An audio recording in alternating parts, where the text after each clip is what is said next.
పిఠాపురం జగ్గయ్య చెరువులో ఉన్న శ్రీ కోదండ రామస్వామి గుడి ప్రధాన అర్చకులు మైలవరపు జోగారావును ఆలయ కమిటీ సభ్యులు ఘనంగా సత్కరించారు. అర్చకులు జన్మదిన సందర్భంగా ఈ కార్యక్రమాన్ని ప్రముఖ పశు వైద్యులు డాక్టర్ తిరుపతి శ్రీనివాస్ ఆధ్వర్యంలో నిర్వహించారు.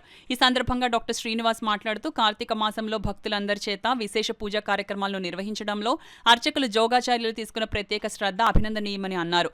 కార్యక్రమంలో చింతల పోతురాజు, కొత్తపల్లి నాగేశ్వరరావు, గుంతపోయిన సత్యనారాయణరావు, మైనవరపు ఈశ్వరరావు, రాజవరపు అప్పారావు, ఒక్కన నూకరాజు, చెరుకూరి వెంకటేశ్వరరావు, గిల్లికర గోవిందు, దాసరి రమణ, తాటికాయల వీరబాబు, త్రినాథ్తో పాటు మైలవరపు శ్రీనివాసాచార్యులు, మైలవరపు పద్మావతి, మైలవరపు లలిత పలువురు పాల్గొన్నారు.